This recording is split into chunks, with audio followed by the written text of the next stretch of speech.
Continuando o capítulo 5 da primeira parte do livro Memórias de um Suicida, temos: vejamos como os eruditos instrutores levavam a cabo o sacrossanto mandato. Belarmino de Queiroz e Souza, que, como sabemos, era individualidade portadora de vasta cultura intelectual, além de ser adepto das doutrinas filosóficas de Augusto Comte, foi convidado, dentre outros, que depois receberam o privilégio, a subir ao estrado onde se realizaria a formosa experiência instrutiva. Devemos observar que o irmão Teócrito tomava parte em tão delicada cerimônia como presidente de honra, lente insigne dos lentes em ação. Colocaram o ex-professor de línguas à frente do aparelho luminoso que despertou nossa atenção à chegada, ao qual o ligaram por um diadema preso a tênues fios que se diriam centelhas imponderáveis de luz. Enquanto Alceste o ligava, Romeu o informava, em tom muito grave, de que conviria voltar-se a alguns anos passados de sua vida, coordenando os pensamentos a rigor, na sequência das recordações e partindo do momento exato em que a resolução trágica se apossou de suas faculdades. Para que tal conseguisse, auxiliava-o, revigorando sua mente com emanações generosas de que suas próprias forças extraía. Belarmino obedeceu, passivo e dócil, a uma autoridade para que não possuía forças capazes de desagradar.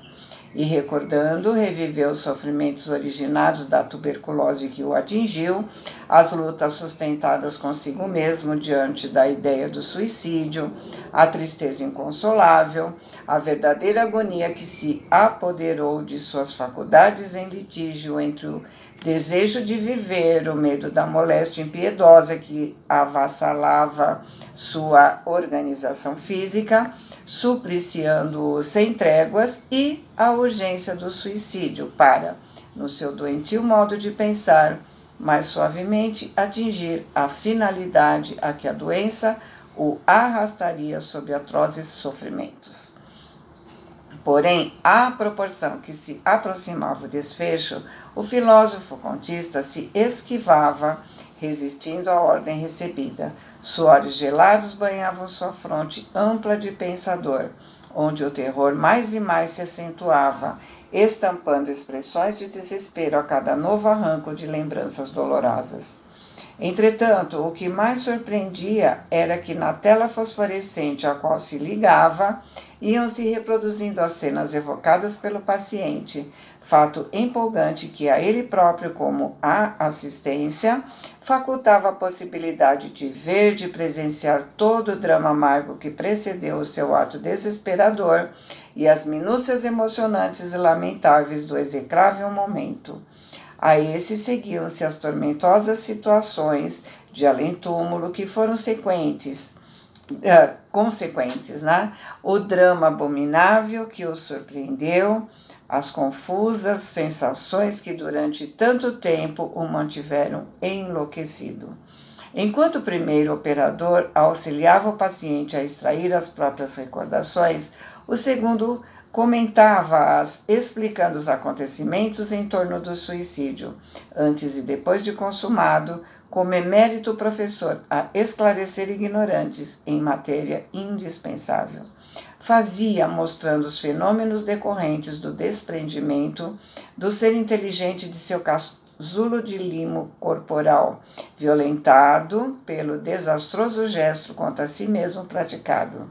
Assistimos, assim, à surpreendente inglória odisseia vivida pelo espírito expulso da existência carnal sobre sua própria responsabilidade, a se atenuar como louco à revelia da lei que violou, presa de tentáculos monstruosos de consequências inevitáveis, criadas pela infração a um acúmulo determinante e harmonioso de leis naturais, sábias, invariáveis, eternas. Esses extraordinários panoramas vieram anular as convicções materialistas do filósofo contista, já bastante estremecidas, permitindo-lhe positivar em si mesmo, com minucioso exame, a separação do seu próprio astral do envoltório de lama corporal de que se revestia, sobrevivendo lucidamente apesar do suicídio e da decomposição cadavérica. Por esse eficiente, tanto quanto singelo método, a grande maioria da assistência pôde compreender a razão da ardência indescritível dos sofrimentos pelos quais vinham passando, das sensações físicas atormentadoras que perduravam ainda, as múltiplas perturbações que impediam a serenidade ou o esquecimento que erroneamente esperou encontrar no túmulo. Entre outras observações feitas, merece especial comentário pela estranheza de que se revestia o fato de todos trazermos pendentes da configuração astral, quando ainda no vale, fragmentos reluzentes como se de uma corda ou de um cabo elétrico arrebentados se desprendessem pedaços de fios tenuíssimos que os estruturassem, sem que a energia se houvesse extinguido, ao passo que os mentores explicavam residir em tão curioso fenômeno toda a extensão da nossa aguçada desgraça, porque esse cordão, pela morte natural, será brandamente desatado, desligado das afinidades que mantém com o corpo carnal, através de caridosos cuidados dos obreiros da vinha do Senhor, incumbidos da sacrossanta missão da assistência aos moribundos, enquanto que pelo suicídio ele é violentamente despedaçado, e o que é pior, quando as fontes vitais, cheias de seiva para o decurso de uma existência às vezes longa, ainda mais o solidificavam, mantendo a atração necessária ao equilíbrio da mesma. Ora, diziam que, a fim de nos desfazermos de profundo desequilíbrio que semelhante consequência produzia em nossa organização fluídica, então, não se falando aqui da desorganização moral, porventura ainda mais aflitiva, seria indispensável voltar a animar outro corpo carnal, visto que enquanto não o fizéssemos, seríamos criaturas desarmonizadas com as leis que regem o universo, a quem indefiníveis incômodos privariam de quaisquer realizações verdadeiramente concorrentes com o progresso. No entanto, Belarmino se debatia, preso de choro e convulsões espasmódicas, revivendo as danosas aflições que o acometeram, enquanto a assistência se fazia com ele solidária, deduzindo daquela pavorosa demonstração ocorrências que se diziam a respeito. Porém, o instrutor comentava: podeis observar, meus amigos, que justamente porque o homem desejou furtar-se a existência planetária pelas enganosas escarpas do suicídio, não se eximiu absolutamente de nenhuma das amargurosas situações que o desgostavam. Antes, acumulou desditas novas, talvez mais ardentes e fugitivas, a bagagem dos males que antes o afetavam, os quais seriam certamente suportáveis se educação moral sólida, apoiada aos cumprimento do dever, lhe inspirasse as ações diárias. Essa educação orientadora, conselheira, salvadora, portanto, de desastres como o que lamentamos nesse momento, o homem somente não a tem adquirido no próprio cenário terreno, onde é chamado a realizações imperiosas, porque não a quer adquirir, visto exceder em torno de seus passos no orbe da sua residência, instruções e ensinamentos capazes de conduzi-lo às alvoradas redentoras do bem e do dever. Porém, o imprudente viajante terreno sempre preferiu desperdiçar oportunidades benditas proporcionadas pela divina providência com vistas ao seu engrandecimento moral e espiritual, para mais livremente se englobar às sombras insidiosas das paixões mantenedoras dos vícios e desatinos que o levam ao irremediável tombo para o abismo. No torvelinho das atrações mundanas, como no embate das provações que o maltratam, ao choque das vicissitudes diárias, inalienáveis ao meio em que realiza as experiências para o progresso, como no aproveitamento das doçuras fornecidas pelo lar próspero e feliz, jamais ocorre ao homem empreender quaisquer esforços para a iluminação interior de si mesmo, a reeducação moral, mental e espiritual, cuja necessidade inapelavelmente se impõe no futuro, que o seu espírito será chamado a conquistar pela ordem natural das leis da criação. Ele nem mesmo compreende que possui uma alma dotada de germes divinos para a aquisição de excelentes prendas morais e qualidades espirituais eternas, germes cujo desenvolvimento lhe cumpre operar e aprimorar através do glorioso trabalho de ascensão para Deus, para a vida imortal. Ignora ser justamente no cultivo desses dons que reside o segredo da obtenção perfeita dos ideais mais caros que acalente, dos sonhos venerados que suspira concretizar. E mais, que desprezando o ser divino que em si palpita, o qual é ele próprio, é o seu espírito imortal, descendente do que é do Todo-Poderoso, dá-se voluntariamente à condenação pela dor, deslizando pelos infelizes desvios da animalidade e quem sabe do crime, as quais necessariamente arrastarão a lógica das reparações, das renovações e experiências dolorosas nos testemunhos da reencarnação. Quando mais suave se tornaria a jornada ascensional, se meditasse prudentemente, procurando investigar a própria origem e o futuro que lhes compete alcançar. Foi essa fatal ignorância que os levou à desoladora situação em que hoje se afligem, meus caros irmãos, mas a qual nosso fraterno interesse, inspirado no exemplo do Divino Cordeiro, tentará remediar, apesar de só o tempo e os seus próprios esforços em sentidos opostos aos verificados até agora, serem indispensáveis como a mais acertada tentativa em prol da recuperação que se impõe. Como vês, destruíram o corpo material próprio da condição de espírito reencarnado na Terra, o único que teimavam reconhecer como absoluto padrão de vida. No entanto, nem desapareceram como desejavam, nem se libertaram dos dissabores que os desejavam. Vivem ainda, viverão sempre, viverão por toda a consumação do infinito uma vida que é imortal, que jamais se extinguirá dentro do seu ser, jamais deixando de projetar sobre a sua consciência o impulso irresistível para a frente, para o mais além.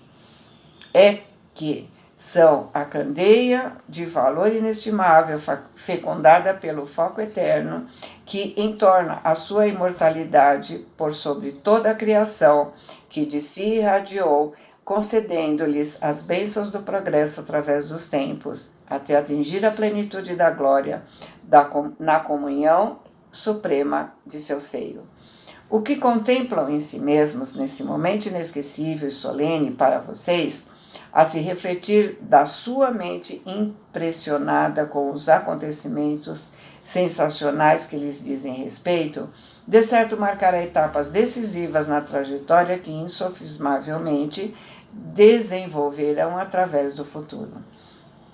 De agora em diante, certamente desejarão aprender algo em torno de si mesmos, pois a verdade é que tudo desconhecem em torno do ser, da vida, da dor e do destino.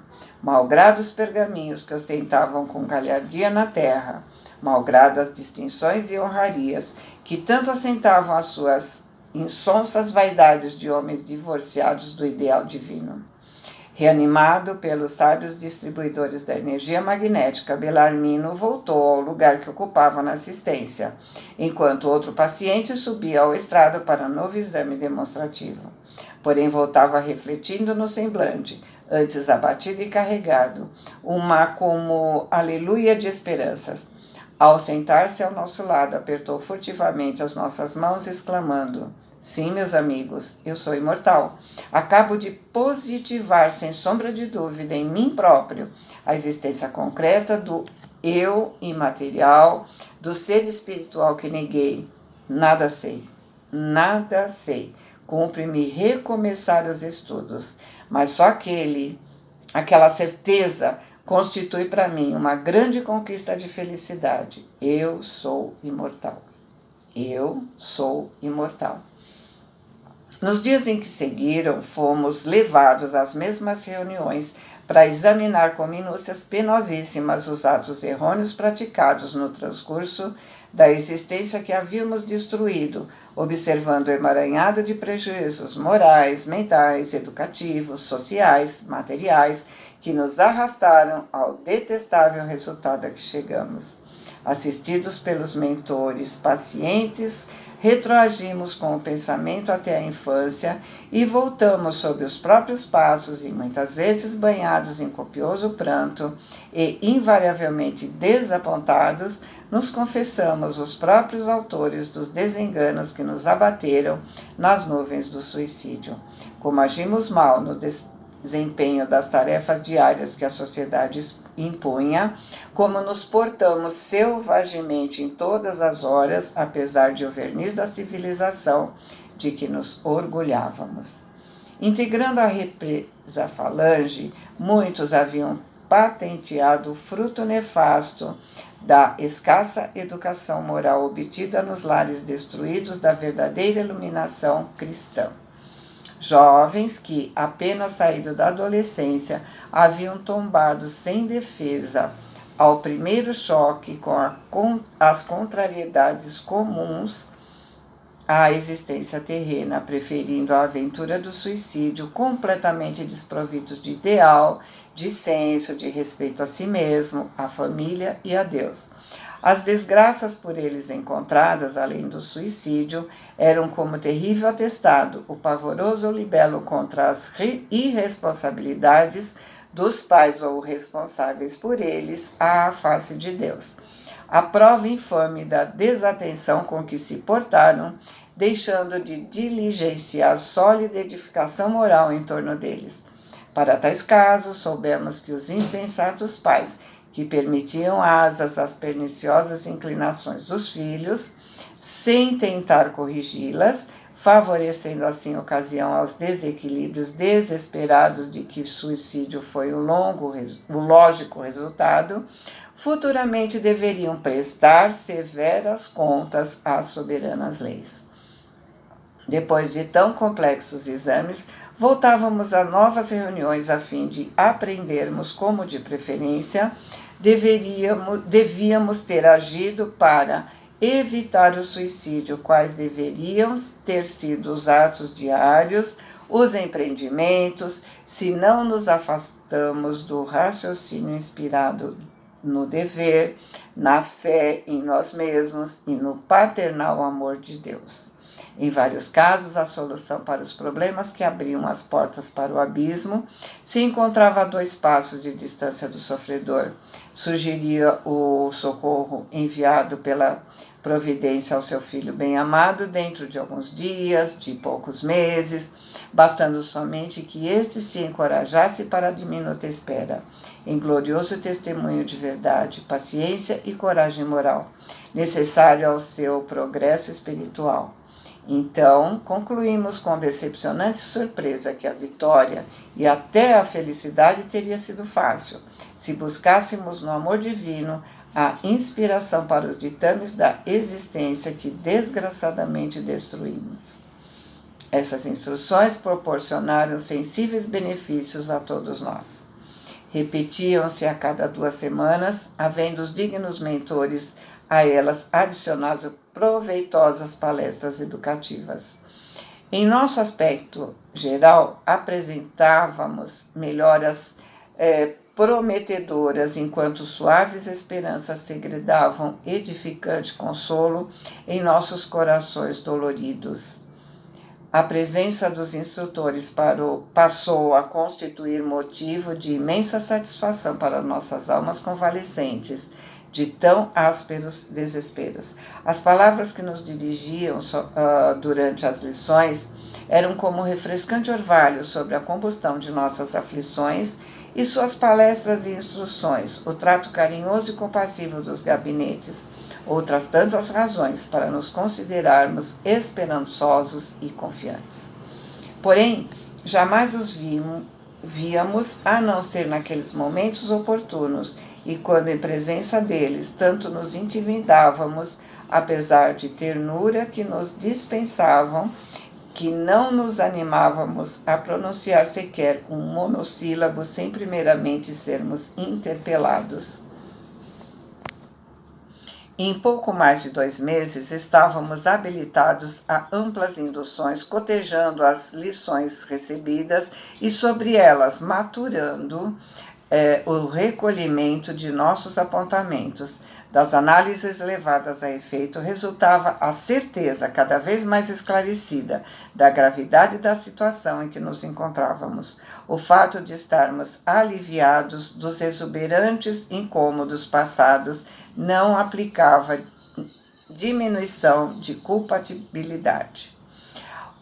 Ao contrário, a possibilidade de raciocinar detalhava a extensão do delito, o que muito nos decepcionava e entristecia, e das instruções e experiências caridosamente ministradas ao nosso entendimento, a título de base e incentivo para uma urgente autorreforma de que tínhamos imperiosa necessidade, visando ao inadiável progresso a ser realizado, destacaremos esse esquema que reunimos nessas singelas anotações de além-túmulo. Primeiro, o homem é um composto de tríplice natureza, humana, astral e espiritual, isso é, matéria, fluido e essência.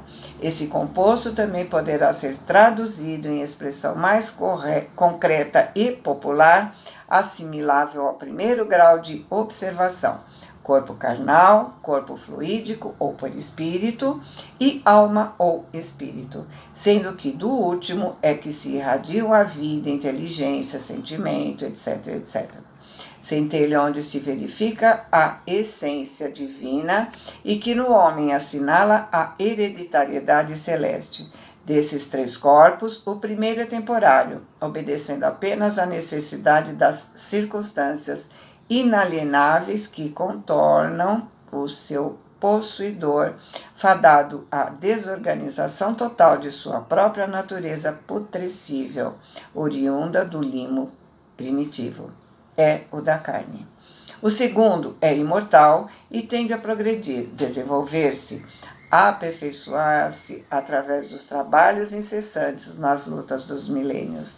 É o fluídico, ao passo que o espírito eterno, como a origem do qual provém, luz imperecível que tende a rebrilhar sempre mais formosa até retratar em grau relativo o fulgor supremo que lhe forneceu a vida para a glória de seu mesmo Criador, é a essência divina, imagem e semelhança, o que será um dia do Todo-Poderoso Deus. 2. Vivendo na Terra, esse ser inteligente, que deverá evoluir pela eternidade, denomina-se homem, sendo, portanto, o homem um espírito encarcerado num corpo de carne, ou encarnado. Um espírito volta várias vezes a tomar novo corpo carnal sobre a terra, nasce várias vezes a fim de tornar a conviver nas sociedades terrenas como homem, exatamente como é levado a trocar de roupa muitas vezes. 4. O suicida é um espírito criminoso, falido nos compromissos que tinha para com as leis sábias, justas e imutáveis, estabelecidas pelo Criador, e que se vê obrigado a repetir a experiência na Terra, tomando corpo novo, uma vez que destruiu aquele que a lei lhe confiou para instrumento de auxílio na conquista do próprio aperfeiçoamento. Depósito sagrado que ele deveria estimar e respeitar, e não destruir, visto que não lhe assistiam direitos de faltar aos grandes compromissos da vida planetária, tomados antes do nascimento em presença da própria consciência e diante da paternidade divina que lhe forneceu vida e meios para tanto. 5. O espírito de um suicida voltará ao novo corpo terreno em condições muito penosas de sofrimento, agravadas pelas resultantes de grande desequilíbrio que o desesperado gesto provocou no seu corpo astral, isto é, no perispírito. 6. A volta de um suicida ao novo corpo carnal é a lei. É lei inevitável e irrevogável. É expiação irremediável, a qual terá de se submeter voluntariamente ou não, porque a seu próprio benefício não haverá outro recurso, senão a repetição do programa terreno que deixou de executar. 7. Sucumbindo ao suicídio, o homem rejeita e destrói a oportunidade sagrada, facultada por lei para a conquista de situações honrosas e dignificantes para a própria consciência, pois os sofrimentos, quando heroicamente suportados, dominados pela vontade soberana de vencer, são como esponja mágica, limpando da consciência culposa a escuridão infamante, muitas vezes, de um passado criminoso em anteriores etapas terrenas. Mas, se em vez do heroísmo salvador o homem preferir a fuga, as labutas promissoras, se valendo de um autoatentado que bem revelará a lama de inferioridade que infelicita o seu caráter, retardará o momento almejado para a satisfação dos mais caros desejos, visto que jamais poderá se destruir, porque a fonte da vida reside em seu espírito, e este é indestrutível e eterno, como o foco sagrado de que despendeu. 8. Na espiritualidade, raramente o suicida permanecerá durante muito tempo. Descerá a reencarnação prestamente, tal seja o acervo das danosas consequências acarretadas, ou adiará o cumprimento daquela inalienável necessidade, caso as circunstâncias atenuantes forneçam capacidade para o ingresso em cursos de aprendizado edificante, que facilitarão as pelejas futuras a prol de sua mesma reabilitação. 9. O suicida é como um clandestino da espiritualidade. As leis que regulam a harmonia do mundo invisível são contrariadas com sua presença em seus páramos antes da época determinada e legal, e são tolerados e amparados inconvenientemente encaminhados, porque a excelência das mesmas, derramada no seio amoroso do Pai Altíssimo, estabeleceu que a todos os pecadores sejam incessantemente renovadas as oportunidades de corrigenda e reabilitação. 10. Renascendo em novo corpo carnal, o suicida remontará a programação de trabalhos e lutas diversas, aos quais imaginou erradamente poder escapar pelos atalhos do suicídio. Experimentará novamente tarefas, provações semelhantes ou absolutamente idênticas às que pretendeu arredar. Passará inevitavelmente pela tentação do mesmo suicídio, porque ele mesmo se colocou nessa difícil circunstância, carreando para a reencarnação expiatória as amargas sequências do passado delituoso. Porém, a tal tentação poderá resistir, visto que na espiritualidade foi devidamente esclarecido, preparado para essa resistência. Mas se vier a falir por uma segunda vez, o que será improvável,